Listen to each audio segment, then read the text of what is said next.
Hola, ¿qué tal? Bienvenidos a Pequeñas Islas, el espacio de conversación de La Encerrona. Hoy estamos con Carlos Ganosa, él es economista y de hecho fue el primer invitado de La Encerrona. Fue casi casi el padrino. En la primera semana, ¿qué tal, Carlos? ¿Cómo estás? Muy bien, muchas gracias por la invitación. ¿Qué Un tal? gusto nuevamente conversar. Te acuerdas de esa entrevista? Obviamente. Por supuesto, por supuesto. De hecho, me acuerdo que lo que más tenso me tenía que en algún momento se parecían mis hijos y salía de su cabeza saltando en la cámara o haciendo alguna mala crianza. Era el momento, era la época en la que todavía nos estábamos acostumbrando, ¿no? Así es. A estos Zooms. Y me acuerdo mucho de tu cara de terror cuando dije, te pregunté, oye, ¿qué pasa si la cuarentena, qué pasa con la economía si la cuarentena dura 45 días? Que era una cosa que en ese momento parecía delirante, insólita, ¿no? Y tú más o menos pronosticaste un escenario que es el que tenemos ahora, ¿no? Y bueno, yo quería conversar con Carlos y con los miembros de la Encerrona del nivel Pequeñas Islas que van a hacer las preguntas al final del programa eh, para hablar de economía, para aterrizar de economía. Porque además, Carlos, yo no sé si te he dicho esto, pero uno de los poquísimos libros que yo me traje de Perú fue este tuyo y de Andrea Stiglitz. Eh, que se llama El Perú está calato, porque me parecía me pareció que marcaba un sendero que creo que hoy, lamentablemente, está más claro que nunca, ¿no? Eh, y yo quería empezar por preguntarte, eh, ¿cuál ahora, 6 meses después, es tu pronóstico para la economía peruana? Bueno, mira, es una pregunta bien difícil porque estamos en un contexto de mucha incertidumbre. Y antes de decirte más o menos qué es lo que creo que es lo más razonable eh, esperar, dada la información que uno tiene hoy, quiero explicar un poco cuáles son las cosas que creo que deberían mover ese razonamiento. Eh, lo primero es que tenemos que tomar en cuenta que esta parece ser una recuperación, la recuperación Nike, ¿no? Con ese ganchito que es el logo de Nike, Ujú. que tiene una caída muy abrupta, evidentemente por las medidas sanitarias, por la cuarentena. Luego tiene un rebote muy rápido, tan pronto se levantan las medidas sanitarias, pero ese rebote es incompleto y le sigue una recuperación muy, muy, muy lenta, que según el Banco Central de Reserva, pues puede tomar un año y medio aproximadamente. Eh, y entonces, ¿cuáles son las cosas que determinan Ajá. la velocidad a la que nos recuperamos después del rebote inicial? Porque evidentemente tan pronto levantan las restricciones sanitarias y se empieza a permitir la actividad empresarial, económica de nuevo, el rebote es inmediato, ¿no? Tenías la economía absolutamente cerrada, luego la abriste, inevitablemente hay un rebote ahí muy rápido, pero es incompleto. ¿Y cuáles son las cosas que determinan si hacia el final del próximo año o a mediados del año subsiguiente vamos a estar ya bastante por encima del nivel de producción que teníamos pre-pandemia o no? Yo creo que lo primero es la incertidumbre que sigue habiendo sobre medidas sanitarias. Sabemos que la pandemia no ha terminado. Ujú. Y sabemos por la historia de pandemias anteriores, por la historia reciente de otros lugares que han empezado a experimentar la pandemia antes que nosotros, que pueda haber nuevas olas eh, y que pueden surgir nuevos brotes de contagio que requieran medidas más agresivas. Entonces, la incertidumbre que puede existir sobre cómo va a responder el Estado frente a esa situación es un elemento bien importante para entender el comportamiento de las variables económicas, ¿no? Si las empresas se van a animar a crear nuevos empleos, a invertir. Mientras esa incertidumbre sea muy alta, eso no va a ocurrir. Si las empresas tienen dudas de si van a cambiar mucho los toques de queda, si van a cerrar más días, si se cierran el sábado, si dejan entrar a los niños, a los adultos mayores, si hay un distrito en el que lo cierran, si cierran una ciudad. Entonces, pues con ese nivel de incertidumbre es muy difícil desplegar planes de inversión, de apertura, empezar a contratar a la gente que quizá ya habían despedido. Eh, Y también tiene que ver, de alguna manera, la incertidumbre, imagino, sobre la economía misma, ¿no? Es decir, ahí es como una especie de esta serpiente que se muerde la cola, ¿no? y la economía suele ser así. Si la expectativa sobre eso, son profecías autocumplidas, ¿no? Si la expectativa es buena, la economía suele ser buena, si la expectativa es mala, suele ser mala, ¿no? Y ahora yo Sí. quería, yo quería conversar contigo sobre eso precisamente porque hay una especie de debate en un nivel bien para entendidos que me gustaría aterrizar contigo. Que tiene que ver con lo que se llama el marco macroeconómico multianual, el MMM, ¿no? Que, corrígeme si me equivoco, por favor, me parece que es algo que proporciona el MEF, ¿verdad? Sí. Y que ha dado unas cifras que algunos, y en estos algunos incluyo voces súper influyentes dentro del mundo de la economía peruana como Waldo Mendoza, han cuestionado y han dicho que son muy optimistas, ¿no? Entonces, básicamente, le están diciendo al MEF que no sé si es algo que yo no recuerdo en el pasado reciente, le están diciendo que es muy optimista, ¿no? Entonces, ¿eso podría tener un impacto? Mira, sí, sí puede tener un impacto. Y para explicarlo, creo que vale la pena dar un par de pasos más atrás y pensar que, o entender que una de las cosas más importantes de la gestión de la política macroeconómica es lograr eh, estabilidad y predictibilidad. Eh, Cuando la economía es estable, es predecible, entonces las personas pueden tomar más riesgo, invierten más, se crea más empleo, y eso es una asociación muy, muy, muy sólida en la historia económica moderna en el mundo. Entonces, un elemento fundamental de esa estabilidad y predictibilidad son finanzas públicas ordenadas, ¿no? Que la trayectoria fiscal, que el déficit que tú anticipas que vas a tener en los siguientes años sea más o menos predecible, dada la evolución del gasto público y dada la evolución de la recaudación, de los ingresos tributarios, y que eso no vaya a generar problemas, es decir, que no sea un nivel de déficit tan alto y por tanto tiempo que vaya a generar dudas sobre la capacidad del Perú para financiar, porque entonces eso es una bomba de tiempo que genera inestabilidad. Y es muy fácil, creo que me gustaría enfatizar que es muy fácil para los peruanos, me parece quizá algo, al menos para algunos más jóvenes, dar por sentado esa estabilidad, pero la hemos conseguido hace muy poco y es uno de los factores más importantes detrás de la dramática reducción de la pobreza que tuvo el Perú entre el 2003 y el 2013, que fueron años de alto crecimiento movidos en parte por esa estabilidad. Entonces es algo muy importante y que afecta directamente el bienestar de las personas. No es simplemente una abstracción, una discusión de economistas. ¿Y cuál es la discusión en torno al marco macroeconómico multianual? ¿Qué Que es, para las empezar, qué es proyecciones... el marco macroeconómico multianual? El marco macroeconómico multianual es un documento que tiene que publicar el Ministerio de Economía y Finanzas, donde proyectan el comportamiento de algunas variables importantes para la política económica, la política macroeconómica. Y lo más importante es el déficit fiscal, básicamente, que es Y esto es la algo que tienen consecuencia que del gasto hacer de público. todas maneras siempre. No es algo que se les ha Están ocurrido y lo obligados por ley a hacen. hacerlo.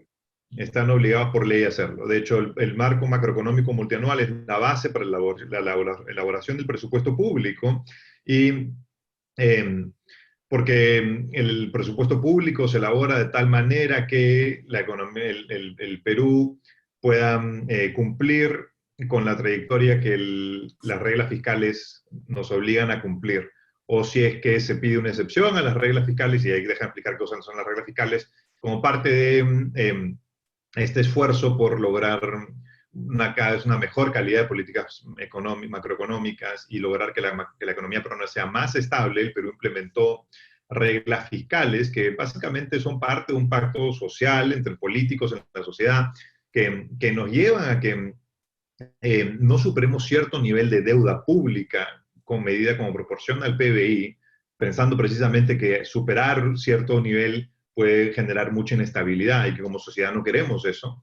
Y también poniendo ciertas limitaciones al déficit fiscal, básicamente. Ya, solo Eh, ahí voy a necesitar explicar dos conceptos, que son deuda pública y déficit fiscal. Sorry que te haya agarrado de profesor, pero creo que es importante que la gente se empiece a familiarizar con estos términos.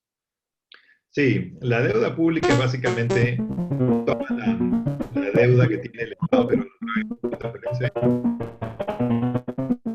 Hay un sonido, ya se fue el sonido. ya.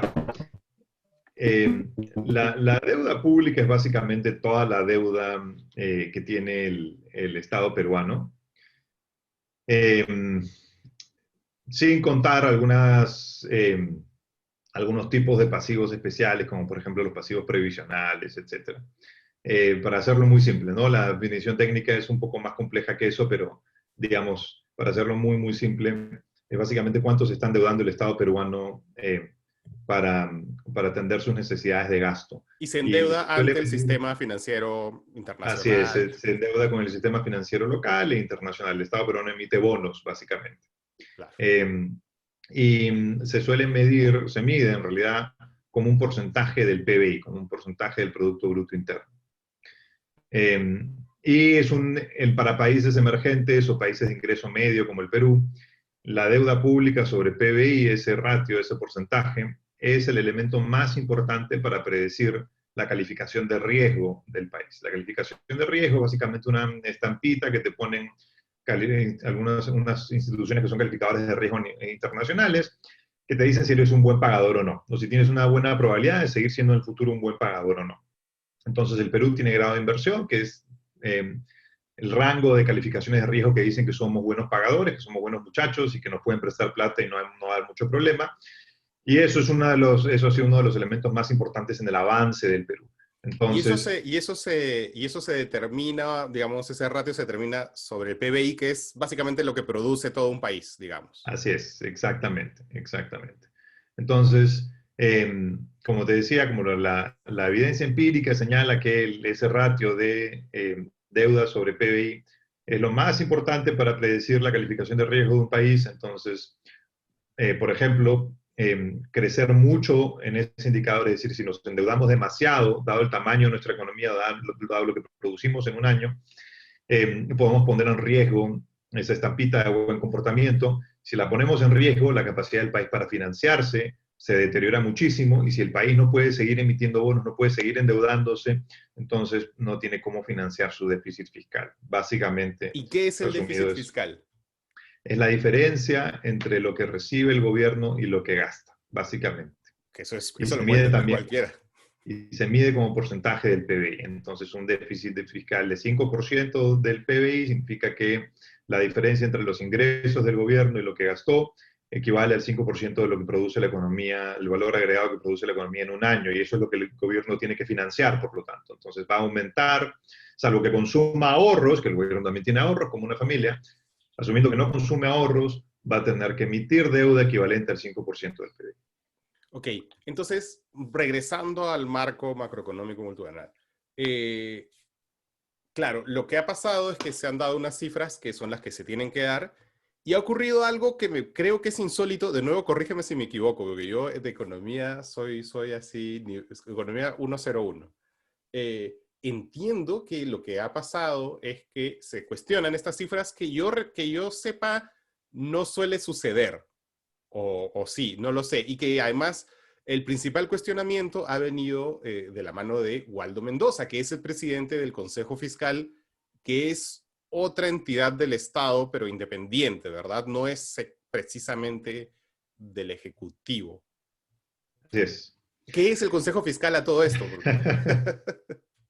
Mira, como parte de esta evolución de las reglas fiscales y del desarrollo de esta institucionalidad macrofiscal, es decir, reglas de juego de cómo se va a comportar el país en términos de su gasto, de un endeudamiento, se crea la institución del Consejo Fiscal con el propósito de tener un independiente que opine sobre las proyecciones que estás haciendo y sobre el nivel de cumplimiento de la regla fiscal. Y en este caso, el Consejo Fiscal está en desacuerdo con el MEF. O sea, lo que el Consejo Fiscal está advirtiendo es que los escenarios del mes podrían ser muy optimistas. Y bueno, otros economistas independientes lo han advertido también, y como te decía, la relevancia de eso es que en base al crecimiento económico que se proyecta, en base al crecimiento de la recaudación y en base al crecimiento del gasto público, es que se calculan los indicadores proyectados de el nivel de endeudamiento como porcentaje del PBI y el déficit fiscal. Uh -huh. Entonces, si las proyecciones son muy optimistas, Y por ejemplo, si estoy esperando que crecer mucho más de lo que en realidad es razonable esperar, si creo que los ingresos tributarios, los ingresos fiscales van a crecer mucho más de lo que en realidad es razonable esperar, voy a proyectar que voy a terminar con un nivel de deuda pública sobre PBI por debajo de lo que probablemente tenga. Entonces, empiezo una trayectoria de gasto, porque recuerda que sobre la base de las proyecciones de marco es Claro. que se elabora el presupuesto. Empiezo una trayectoria de gasto que luego significa que el siguiente gobierno, si quiere regresar a una trayectoria de gasto sostenible, porque si es que es cierto que esas proyecciones son demasiado optimistas, se da cuenta de que nos vamos a terminar con un nivel de deuda pública sobre PBI de 44%, por ejemplo, que sería, yo creo, bien preocupante. Eh, entonces tendría que hacer un ajuste fiscal muy grande. Entonces ahí es donde viene la discusión, del nivel eh, de razonabilidad de las proyecciones y en qué medida se le está dejando al siguiente gobierno la responsabilidad de sincerar las proyecciones, hacer un ajuste mucho más grande y por lo tanto tener que generar ese compromiso social que es bien difícil y sobre todo en estas circunstancias, de ya sea o hacer un ajuste más grande o simplemente tolerar un nivel de deuda pública sobre el PIB mucho mayor, ¿no? También es algo muy peligroso. O sea, que cabe la posibilidad que ahora mismo se haya calculado mal a propósito. No, no creo que sea a propósito, honestamente. Ajá. O sea, me parece Digamos, que por ponerlo de una manera, no sé, extrema. Que se haya calculado mal a propósito, porque como total el gobierno ya se va, no nos interesa, no es vamos esa para mi adelante. interpretación. No, no es esa mi interpretación. No creo que haya habido un cálculo de ese tipo. Sí creo que las personas que están haciendo ese trabajo en el Ministerio de Economía, pues nada, tienen también como cualquiera, pueden tener un sesgo de ser más optimistas, de eh, estar leyendo la economía, ¿no? De una manera diferente.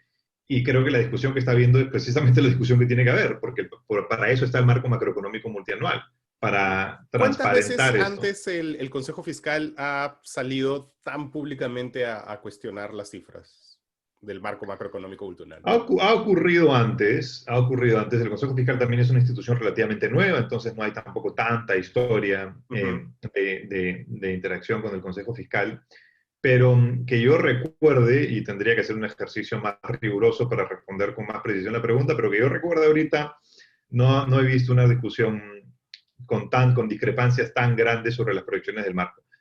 Mira, cualquiera puede hacer una proyección y por supuesto que la proyección va a ser rebatible, pero la pregunta no es si yo creo que va a crecer 3 o 3.5, la pregunta es si yo creo que va a crecer 3.5 o 2, ¿no?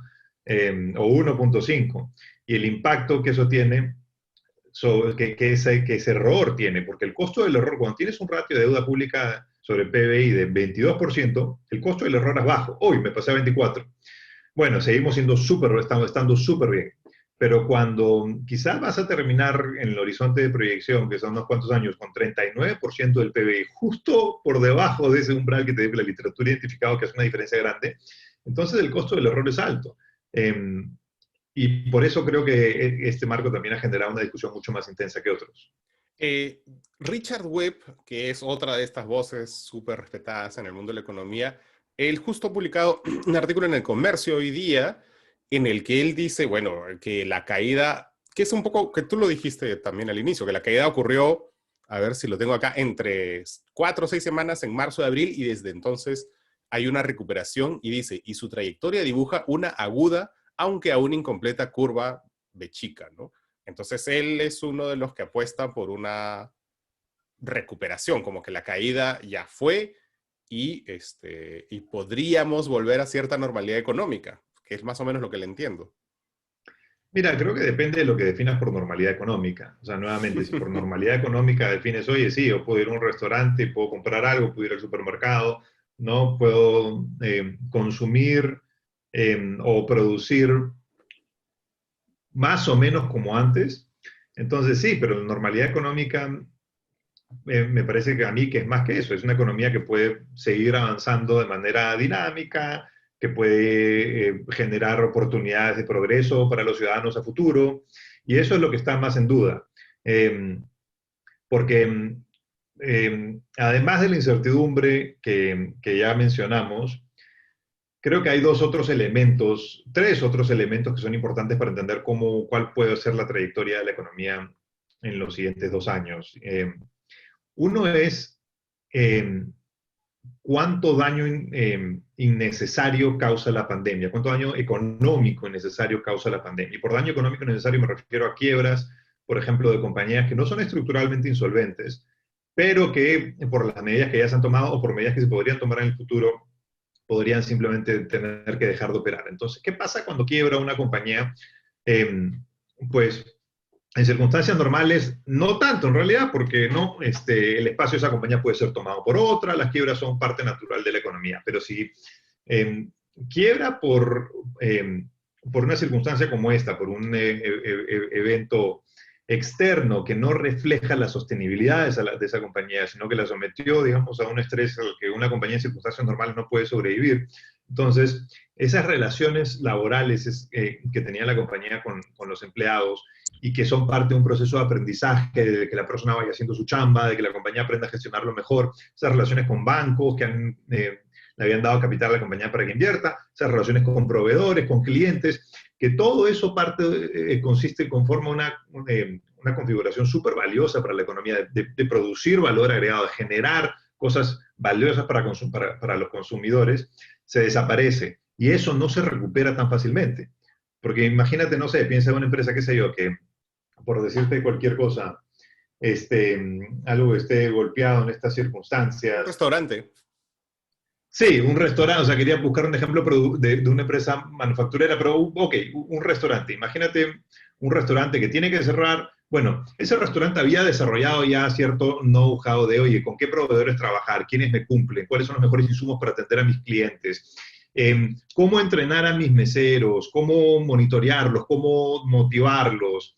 La disposición de las mesas, cómo atender, cómo organizarlos. Todo eso le permitía a ese restaurante operar con cierto éxito, atraer clientes, generar valor, pagar buenos sueldos, pagar impuestos. Si eso se desaparece, eso no se reemplaza sino más, porque alguien tiene que volver a formar todas esas relaciones, volver a descubrir todo ese conocimiento y organizarlo para seguir produciendo, para seguir generando valor. Y eso tiene un efecto muy, muy duro sobre la economía. Esas quiebras que ocurren por eventos externos que no tienen que ver con la salud financiera de las compañías per se, tienen un efecto muy, muy duro, porque como te digo, no es que alguien pueda venir y pueda volver a poner el mismo restaurante u otro de la noche a la mañana que replica esa capacidad para generar valor. Entonces, ese es un elemento. El otro elemento es el daño al sector financiero. Las peores crisis económicas vienen cuando hay contagio del sector financiero, porque el crédito es como el sistema neurológico de una economía, ¿no? Facilita las decisiones de inversión, de consumo. Cuando el crédito se restringe por daños al sector financiero, la economía sufre un golpe muy grande. Entonces, Y ahora evitar el el daño sector al sector financiero. financiero está bajo ataque casi permanente últimamente del Congreso, ¿no? A mí los bancos en particular no me caen muy bien, pero yo entiendo también este otro punto, ¿no? Que mencionas. Totalmente, totalmente. Y el sector financiero, como te digo, más allá de las antipatías o simpatías que uno tenga, que probablemente en muchos casos son justificadas, desempeña un rol esencial en la economía, esencial. Entonces, eh, limitar el contagio del sector financiero es algo muy importante para asegurar que la economía pueda recuperar una trayectoria de crecimiento. Y luego la calidad de las políticas. O sea, el Perú ha navegado, ha estado impulsado por motores que dependían de elementos externos a nosotros, los precios de las materias primas, las tasas de interés, y no hemos logrado encender motores internos de crecimiento. La forma de Esa recuperarnos es lo más rápido posible. eso es Sí. Es que es horrible, pero eso es lo que se viene diciendo. Bueno, tú lo dices en tu libro también, pero digamos casi desde que con Toledo empezó a despegar la cosa, hay estos llamados a decir, oye, ya, esto es una coyuntura, ¿no? En el momento que se acabe esta coyuntura, ¿qué hacemos? ¿Qué es lo que está pasando ahora? Tal cual, tal cual. Y además creo que es bien importante vincular, conectar varias cosas acá. El Perú ha pasado un periodo de anormalidad extrema. ¿A qué me refiero con anormalidad extrema? Si tú le preguntabas a la mayoría de economistas en el año 2000, 2001, que les decías que en los próximos 20 años el Perú iba a tener presidentes sin mayoría parlamentaria, una mayoría con la mayoría de la población rechazando y con una desafección extrema hacia la democracia, hacia la confianza en el Estado, las instituciones, que la calidad de la representación parlamentaria se iba a deteriorar cada vez más, que no se iba a hacer ninguna reforma importante para reducir la informalidad, para mejorar la productividad, que íbamos a vivir una mega crisis financiera internacional, que el país iba a ser golpeado por el peor fenómeno del niño en 30 años, que íbamos a tener el peor escándalo de corrupción corporativa en la historia de América Latina. Si le decías, dado todo eso, los mejores economistas en el año 2000, oye, ¿qué va a pasar? Creo que hubiesen predecido una situación calamitosa, ¿no? Hubiesen dicho, bueno, la economía va a estar dando tumbos, se va a tropezar, va a tener un montón, dos, tres recesiones, y nada de eso ocurrió. No hemos parado de crecer, no hemos tenido ni un solo momento en todo ese periodo de crecimiento que, ni siquiera te digo negativo, sino acercarnos al cero. Entonces, y eso es algo absolutamente anormal. Entonces vamos a regresar a una situación de normalidad, impulsados por este shock pandémico, donde todas nuestras carencias creo que van a pasarnos la factura que se ha estado escondiendo en las últimas décadas. Ya, y en ese sentido, a mí, la tendencia que demuestra este Congreso, que me parece que demuestra una tendencia que se va a ver en las elecciones del próximo año, eh, me parece bien preocupante, ¿no? Porque siento que hay todo un electorado que básicamente no vivió esa normalidad a la que tú te refieres y ha vivido estos últimos 20 años su vida consciente. O sea, un chico de 30 años ahora, su vida consciente es esta anormalidad, esta bonanza que hemos tenido en los últimos 20 años y que se acabó. Y siento que, eh, por ejemplo, una buena un buen síntoma, o mal síntoma de esto que está pasando es que de pronto los candidatos más visibles o precandidatos más visibles ahora son representantes de una derecha que se refleja con, digamos, que tiene cierta identidad con este establishment, ¿no? Hernando de Soto, Sionis, en fin, ¿no? El mismo Roque Benavides, ¿no? Que dice que no es candidato, pero en fin.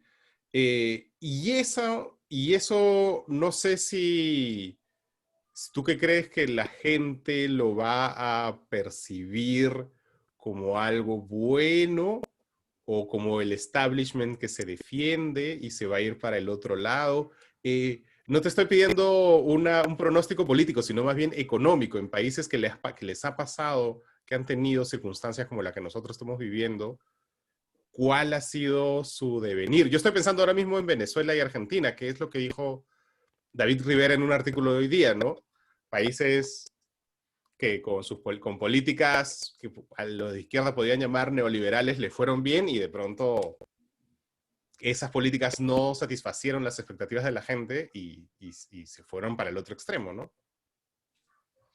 Mira, lo que me estás preguntando es muy difícil y la respuesta honesta es no lo sé. Y no lo sé porque creo que es una pregunta que requiere mucho más habilidades de las que tiene un humilde economista, porque requiere, o sea, yo creo que en el fondo es una pregunta de carácter politológico, si quieres. Y Sí. al final, eh, las, la capacidad de un país para conducir bien su economía no depende de lo que los economistas podamos recetar, sino de la capacidad de los políticos para implementar políticas sensatas Te lo y voy la a, te capacidad... lo voy a Sí. preguntar de otra manera, que es con un ejemplo español, quizás un poco extremo, ¿ya? Cuando Franco aquí en España decidió que su sucesor iba a ser el rey Juan Carlos, salió y dio un discurso para tranquilizar a sus seguidores, ¿no? Y dijo algo así, dijo textualmente, todo está atado y bien atado. Más o menos como diciendo que él se moría, pero bueno, seguían sus políticas. ¿Qué tan atado y bien atado está el sistema económico peruano? Porque efectivamente está construido sobre instituciones estas independientes, como tú mencionas, ¿no? El Consejo Fiscal, el BCR, o sea, son una serie de cosas que la sociedad peruana puso para no repetir los años 90, ¿no? Para los años 80, perdón. ¿Hasta qué punto la economía peruana está atada y bien atada? Mira, está razonablemente bien atada. De hecho, la institucionalidad macrofiscal del Perú es sujeto de estudio, incluso la forma como se lleva a cabo el proceso presupuestal, el hecho de que el Congreso no tenga iniciativa de gasto, el hecho de que el Congreso, por ejemplo, si el Congreso no aprueba el presupuesto, se aprueba por default de manera automática el presupuesto que propone el Ejecutivo. Son un conjunto de reglas y de normas que generan toda esta institucionalidad macrofiscal que nos ha permitido avanzar. Ahora, no es nada que no se pueda hacer. O sea, el Congreso pasa una norma y ya está. El Congreso puede modificar dos legislaturas consecutivas, modifica la Constitución y ya está. Entonces, no hay tal cosa como algo suficientemente atado a un nudo irrompible de institucionalidad económica, no existe, menos en este país.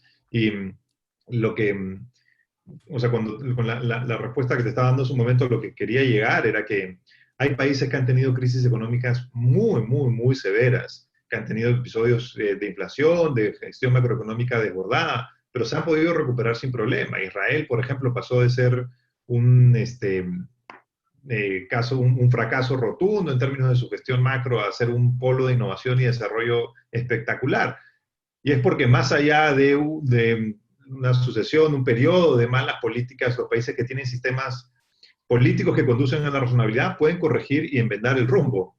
Pero los países que no, no. Entonces, tienes países hoy como emergentes que hace poco eran considerados casos de éxito, que hoy están yéndose en picada, muy cerca Brasil, un poco más lejos Sudáfrica, Tailandia, eran países de los cuales se habló muchísimo como países que estaban avanzando muy bien, pero no tenían sistemas políticos que les permitían mantener cierta consistencia y crear cierta institucionalidad en la política económica. Entonces, eso se puede deshacer sin ningún problema y para mí es una de las cosas más preocupantes hoy, es que el nivel de deterioro político que estamos viviendo conduzca a deshacer lo único que tenemos. El Perú, hoy se dice que el Perú es el país con los peores resultados económicos en términos de salud. Pero yo le aseguro a cualquiera que si no tuviésemos lo único en lo que hemos salido bien, que es la estabilidad, la salud macroeconómica, nos habría ido peor aún.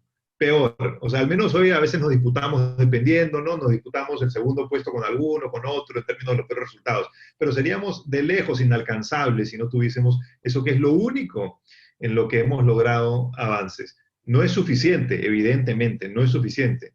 Ningún país ha desarrollado sin un Estado más capaz, y nuestro Estado es terriblemente incapaz, pero a lo que hay que hacer es avanzar en las cosas que no tenemos y no deshacer las que sí hemos logrado hacer bien. Yo quiero pedirle a los encerroners que están aquí en el chat que vayan por chat poniendo sus preguntas, por favor. Y mientras ellos lo hacen, yo tengo una última pregunta mía para ti, que es de estas leyes que ya ha dado el Congreso o de los proyectos que están ahí peleándose, ¿cuál te parece el más nefasto? Es una pregunta con trampa porque son varios, pero ¿cuál te parece el más peligroso, el que ya no, tú jamás imaginaste venir? Mira, yo pondría dos. El, creo que el proyecto, o si quieres, en línea con lo que estábamos conversando, me parece que el proyecto de devolución de aportes de la ONP es realmente terrible, porque va en contra, colisiona de la manera más brutal y tosca con todas esas reglas que a pulso, con esfuerzo, hemos ido construyendo como parte de este acuerdo de llevar una macroeconomía sana, estable, en bienestar del ciudadano. Y es innecesario, no va a ayudar a las personas que lo necesitan. Y creo que es el resultado del apetito político de algunas personas increíblemente irresponsables que no tienen ningún reparo en hacerle un daño enorme al país con tal de ganar un poquito de popularidad. Tengo una pregunta de Yosimar Mamani. Dice, a ver, son dos en realidad, pero a ver, resumo. ¿Cómo tomaron algunos economistas? Bueno, ya lo has dicho, en realidad, la actitud del actual Congreso de cambiar el modelo económico del Perú y si no ven los economistas con miedo como el odio que tiene la población hacia cierto sector privado o hacia el sector privado haya aumentado este odio, siendo esto del sector privado las empresas que generan riqueza, mueven la economía. Eh, Mira, yo creo que todos los economistas vemos con una preocupación terrible, o sea, como hasta que nos quite el sueño, literalmente, todo lo que está ocurriendo, y no solo los economistas deberíamos verlo, todos los ciudadanos, nuevamente. Las cosas que está haciendo el Congreso son cosas que si pensásemos no en la economía de un país, sino en la economía de una familia, alguien tendría que estar demente para sugerírselo a una familia, para decirle, oye, tírate los ahorros de tu vejez, por ejemplo, cuando todavía de repente hay cosas que puedes hacer, ¿no? Entonces, eh, creo que todos tenemos que estar preocupados por este deterioro dramático en la calidad de la representación parlamentaria y en su nulo interés en ver más allá de los beneficios individuales inmediatos que las políticas que ellos proponen le generan. Eh, Te quiero plantear una cosa, te quiero ponerlo al revés, porque me da la impresión, creo que de pronto la gente va a decir, oye, estos dos son unos defensores acérrimos del status quo. Y no es eso, ¿no? ¿Cuál debería haber? Y lo dice en el artículo de David Rivera de hoy día, ¿no? No debería haber una autocrítica también del establishment en general sobre cómo hemos llegado así, cómo puede ser que el milagro peruano, ¿no? Haya generado este descontento. sí, mira, yo creo que las tres autocríticas principales son, uno, no ha habido un milagro peruano, entonces creer que hubo un milagro peruano es parte de una ilusión que se tejió porque reforzaba aquellas cosas que nos hacían sentir cómodos como país o que a la dirigencia, a la élite le hacía sentirse bien. Eh, y me parece que refleja mucha inmadurez como sociedad, ¿no? Parte de la madurez es ver las cosas que no quieres ver y estar listo para aceptarlas y tomar decisiones duras. Y no ver que no teníamos nada que se parezca a un milagro económico, habla mucho de de nuestro poco nivel de madurez como sociedad. Lo segundo, me parece que tiene que ver con no haber, y está conectado con lo primero, no haber hecho un esfuerzo por encender otros motores de crecimiento, por hacer las reformas duras que no hemos hecho. Es realmente una vergüenza que el Perú tenga un nivel de informalidad tan alto, es un nivel de informalidad sustancialmente mayor de lo que se espera para su nivel de ingreso per cápita. La informalidad es como el enemigo silencioso que conspira contra cualquier intento por mejorar la calidad de vida de las personas. Eh, y lo tercero es haber abandonado por completo al Estado. Eh, Nuevamente, no hay caso alguno de país que haya logrado un nivel de desarrollo alto, que haya transitado un nivel de ingreso alto, sin un Estado capaz, sin un Estado que puede desarrollar políticas que sensatas, que las implementa razonable efectividad, un Estado que genera la confianza de sus ciudadanos, un Estado que puede construir colegios, educar a los niños, tener postas médicas, tener redes de atención de salud, construir bien las pistas, brindar seguridad. Pero el Estado peruano no puede hacer bien nada de eso. Y porque no lo podía hacer bien, un error que se cometió es simplemente decir, bueno, que no haga nada, pero no puede hacer nada bien. Ningún país en el mundo se ha desarrollado sin un Estado efectivo. Entonces, lo que había que hacer es invertir en desarrollar esas capacidades. Y eso pasaba también por prestarle más atención a la política. Frank Colchese tiene una pregunta. Las iniciativas populistas amenazan varios puntos del modelo económico. ¿Cuáles te parecen aquellos pilares indispensables que no deberían ser cambiados? A ver, creo que uno, este conjunto de reglas que forman la institucionalidad macrofiscal que nos conducen a tener finanzas públicas sanas. Eso no debería ser cambiado. Es decir, cosas que cambian o que le dan la vuelta a la norma, al estándar, que el Congreso no tiene iniciativa de gasto. Por ejemplo, la devolución de los aportes de la ONP. Terrible, es nefasto realmente. Eh, Dos, creo que eh, normas o cosas que sienten un precedente también sobre el nivel de intervención del Estado en una economía sana de mercado. Entonces, por ejemplo, normas como las de reprogramaciones de los créditos o algo que felizmente no prosperó, pero que también en algún momento asomó la cabeza de regular tasas de interés. Ujú. Son cosas que ya sabemos que no funcionan, no han funcionado en Perú, no han funcionado en ninguna parte del mundo. El mercado, por supuesto, produce desigualdad, pero entonces hay que utilizar el Estado para tratar de mitigar esa desigualdad o esas inequidades y no tratar de intervenir con el funcionamiento del mercado. Entonces, yo diría esas dos principalmente. Y hay una pregunta complementaria también de Franco Elchese. Dejar que se realicen cambios constitucionales del capítulo económico en un momento de fuerte polarización política y en el que los criterios técnicos se ponen en segundo plano. Sin embargo, ¿qué cambios, qué modificaciones constitucionales puntuales te parecerían más importantes desde el punto de vista económico? ¿Tú crees que hay algo que... Tendría que pensarlo más, la verdad. Ahorita no se me ocurre nada. Creo que las cosas más importantes en términos económicos, las cosas fundamentales ya están, y creo, en la Constitución me refiero, y Ujú. creo que todas las reformas que se necesitan, no, me parece que no pasan por un cambio constitucional.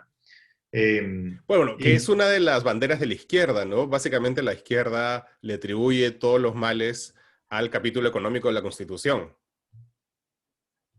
sí, bueno, ¿qué te puedo decir? O sea, no veo yo mucha evidencia de eso. Creo que los problemas que tenemos tienen que ver con no haber construido un Estado mucho más efectivo, un Estado que tenga la capacidad para crear bienes públicos, para mejorar el bienestar de sus ciudadanos, haberle dado la espalda al Estado, y por no haber puesto en marcha políticas económicas que nos pueden permitir desarrollar nuevos motores de crecimiento, y no veo cómo la Constitución va en contra de nada de eso.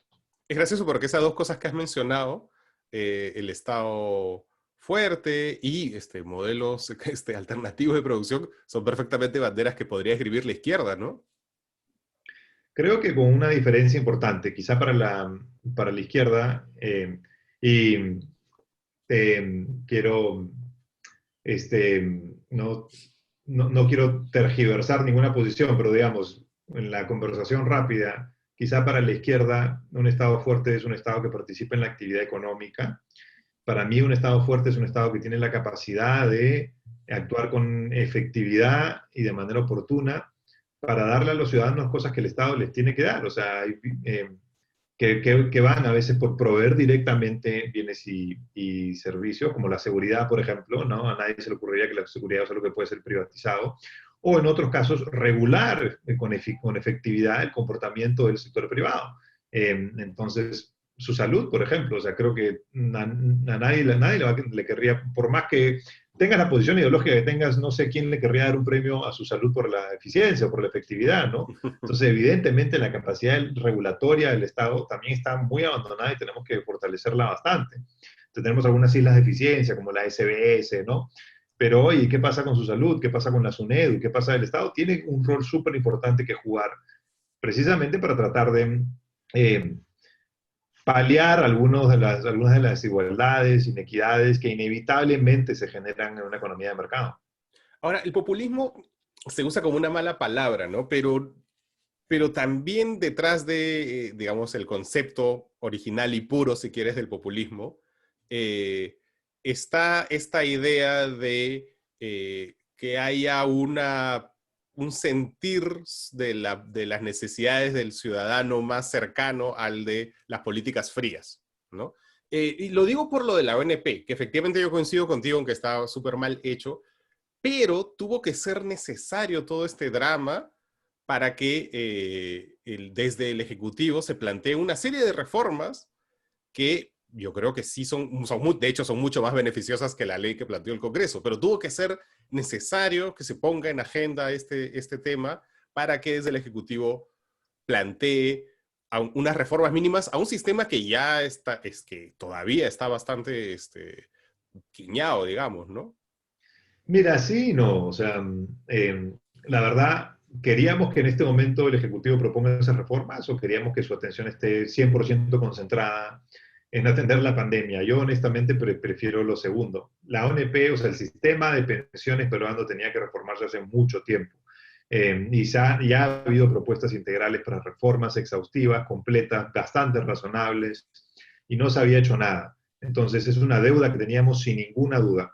¿Y era urgente? Sí, pero ahorita más urgente es la pandemia. Entonces, yo creo que lo que ha hecho el Ejecutivo es tratar de poner un parche y decir, bueno, voy a mandar porque si no el resultado de esto Ya, va a pero es ser otra terrible catástrofe que más. se haya tenido que haya tenido que venir la pandemia para que pongan el parche, ¿no? O sea, de nuevo, ¿no? Hay una serie de Sí, cosas que necesitaban no quiero darle la razón al Congreso, pero sí siento que hay un ánimo en la gente.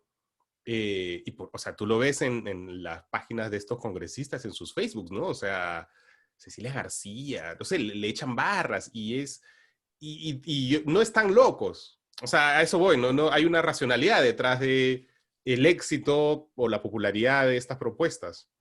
Sí, no, sin duda. O sea, mira, y no es de sorprender, creo que demanda, sobre todo en circunstancias como esta, donde hay muchísimo sufrimiento, demanda por medidas de ese tipo va a haber, por supuesto.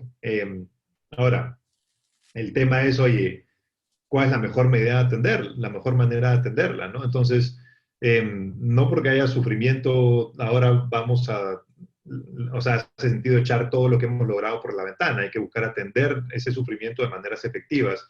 Y la verdad, la reforma de la ONP, para empezar, no atiende ese sufrimiento. El sufrimiento que está viendo hoy, la reforma del Ejecutivo no lo atiende. La reforma del Ejecutivo da un paso en solucionar un problema que veníamos postergando y que es un problema súper importante, pero era un problema que teníamos que solucionar hoy, ¿no? Entonces, se nos Ya, está incendiando la casa, y por claro, otro lado, estamos teniendo un problema que hace tiempo veníamos pateando y que es súper importante, pero bueno, apagamos el incendio primero, ¿no? claro.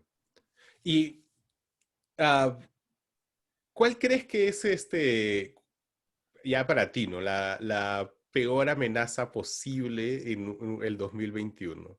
O sea, Uy, que de todas estas cosas de este mare magnum de sentir ciudadano que empieza a dar vueltas por todos lados, ¿no? A nivel económico, ¿qué realmente te asustaría que alguien salga como propuesta? O sea, ¿qué propuestas te asustaría realmente? Dirías, wow, ¿no? Este, creo que el populismo de derecha y de izquierda, los dos pueden ser igual de malos. Sí, la verdad creo que cualquiera de los dos extremos me parece que puede ser igual de peligroso. Eh, Y, y por supuesto que también, y esto no está directamente vinculado al económico, pero indirectamente puede tener un efecto muy duro, cualquier candidatura o propuesta autoritaria de alguien que va a ya, buscar concentrar mucho poder, porque puede ser populista, igual irte a los 5 años y no haber tratado de concentrar poder, ¿no? Suelen ir de la mano, pero no per se. Pero cualquier autoritario que busque concentrar poder me asusta muchísimo y creo que también podría haberse, uno se puede imaginar que podría haber un caldo de cultivo para una propuesta así también, ¿no? claro. Am, eh, Esta es una pregunta un poco fea de hacer, pero digamos que ahora que ya todo se derrumbó, eh, o sea, ¿hasta qué punto tu libro, lo previó? Yo justo le estaba echando un ojo ahora, creo que para los que acaban de juntarse, le estaba echando, el Perú está calato, ¿no? Creo que está más calato que nunca. Eh, ¿Hasta qué punto de las hipótesis del libro tú crees que se han cumplido? Es una pregunta un poco fea de hacer, en verdad, en estas circunstancias, pero me da Mira, curiosidad. creo que la realidad ha superado cualquier cosa que nosotros hayamos podido prever. O sea, nosotros veíamos escenarios negativos, éramos pesimistas y no estábamos, una cosa que tratamos de dejar bien claro en el libro es que no estábamos haciendo proyecciones, estábamos Sí, reseñando tendencias que podían generar un desenlace diferente al que sentíamos que la mayoría estaba viendo y por eso nos pareció un ejercicio útil. Eh, y creo que la realidad lo ha superado ampliamente. No previmos, por ejemplo, el nivel de degradación institucional que iba a tener la política. La ujú, judicialización de la política y la politización de la justicia son dos caras de una moneda terrible para la calidad de las políticas públicas y el proceso de construcción de capacidades del Estado en el Perú. Eso no lo previmos y a mí me parece que eso está haciendo un daño enorme. Parte de lo que estamos viendo hoy en términos de las iniciativas legislativas del Congreso tienen mucho que ver con eso. Eh, Tristemente sí, supongo que previmos que no se iba a hacer mucho en términos de reformas para tratar de reducir la informalidad, mejorar la formalización de la economía, de mejorar la productividad. Eh, y reformas también para mejorar la capacidad del Estado. Mientras se iba avanzando este deterioro político y no se iba avanzando en ese tipo de reformas, hemos llegado a una situación en la que pensar en esas reformas suena a un optimismo absolutamente fuera de contexto dada la realidad del Perú, y más bien el pensamiento que hace más sentido tener es cómo logro preservar lo mínimo que tengo como país que funciona, y ni siquiera poder pensar, en lugar de poder pensar en cómo logro construir más para este país, ¿no? ¿Y cómo logramos preservar lo mínimo? Si supiera, no sé cómo diablo salir de este problema en el que eh, para este juego de los actores políticos por sobrevivir nos lleva a un deterioro cada vez mayor de las reglas de los políticos y por lo tanto políticos cada vez peores. Es como un círculo vicioso espantoso. Entonces, en la lucha ejecutivo-legislativo terminamos con un Congreso elegido por un año, sin reelección, y que está haciendo lo que vemos que está haciendo. Eh, entonces, Y yo quisiera, y si salimos un rato de los políticos, porque siento que también ha habido una gran responsabilidad del establishment en general, ¿no? Del empresariado. Yo me acuerdo mucho, yo hice un reportaje en la CADE del año 2006, puede ser. Justo Humala acababa de perder la segunda vuelta contra Alan García, pero todos los empresarios estaban muy asustados, ¿no? Estaban asustadísimos porque Humala había llegado a la segunda vuelta, ¿no? Era como, wow, o sea, estuvimos así de perder todo lo que estábamos construyendo, de entregarnos al chavismo, ¿no? Y me acuerdo mucho que en la CADE de ese año, el 2006, se empezaron más o menos a dar de latigazos, ¿no? Y se llamaba algo así como, no existe nosotros si hay alguien afuera, o algo así, ¿no? Era una CADE sobre la inclusión, ¿no? Creo que como 10 años después, Moisés Naim fue a la CADE y más o menos le dijo lo mismo. Oigan, esto si este crecimiento económico pues, sigue como está, no va a durar, ¿no? Y bueno, 5 años después, 2020, lo estamos viendo. Tú me dijiste hace un rato que tenía que ver con inmadurez, creerse haberse creído lo del milagro peruano. Eh, y si habrá sido inmadurez, frivolidad o de pronto fue flojera. O sea, es decir, esto está funcionando bien, ¿para qué tocarlo? ¿No? El famoso piloto automático de la época de Humala, ¿no? ¿Tuvo eso que ver también o qué crees que puede haber sido? Porque yo siento que si entendemos qué pasó, pues de pronto podemos empezar a reconstruir. sí, mira, creo que hay, por un lado, una narrativa que se construyó y que fue nefasta. Eh, pero y por otro lado, también creo que están los incentivos que el propio sistema le da al comportamiento de todos. Entonces, déjame empezar rápidamente por lo primero. Esta narrativa tenía que ver con mucho con el punto de partida de dónde veníamos, ¿no? De los 80, Uh los -huh. logros que se consiguieron en los 90 y no perder eso. Y fue una narrativa que creo que se cerró mucho a visiones distintas y en las cuales se creyó se tejió la historia de que solamente con la buena macro nos bastaba para salir adelante. Lamentable, para bien y para mal, eh, eso funcionó un tiempo, para bien porque el Perú tuvo la mayor reducción en la pobreza que ha visto en su historia moderna y la mayor reducción en las últimas décadas en América Latina. Para mal porque alimentó este mito de que, bueno, no tenemos que hacer mucho más. Y de hecho yo recuerdo haber tenido muchas conversaciones también cuando salió Humala con gente que decía, bueno, mira, salió Humala y más o menos las cosas siguen. O sea, el Perú ya se italianizó, ¿no? Ahora sí, ya nadie se puede tumbar esto. Y evidentemente no era así, ¿no? Entonces, eh, la narrativa tuvo mucho que ver. Ahora, ¿por qué no había más incentivos para cuestionarla? La verdad, creo que también porque todo esto nos lleva a todos a jugar mucho en la cancha corta, a ser muy cortoplacistas, estar muy pendientes, nuevamente, no poder proyectarnos un poco más allá y decir, oye, ¿qué país queremos construir para nuestros hijos? Sino estar pensando mucho cómo hago para que no me dañen hoy. Entonces, ese cortoplacismo al que nos lleva a todos la política peruana dificulta también que podamos ver un poco más allá, que podamos cuestionarnos estas narrativas falaces y que podamos lograr acuerdos como sociedad para funcionar de manera un poco más razonable. Entonces, por supuesto que los empresarios creo que fueron víctimas de esta narrativa, eh, pero sí creo que en el Perú hay como mucho rollo, y esto es culpa de la izquierda, esto es culpa de los empresarios, esto es culpa de los políticos, y la verdad, esto es culpa de todos, ¿ya? Nosotros elegimos a los que nos gobiernan, no hacemos nada cuando cometen tropelías, nos ponemos felices cuando meten en la cárcel a nuestros enemigos. Entonces, nada, creo que todos jugamos de alguna manera u otra un rol muy activo en lo que nos está pasando y para revertir eso tenemos que pensar de una manera diferente. Bueno, nada, muchas gracias, Carlos. Muchas gracias a todos los que han participado y que han estado viendo la entrevista.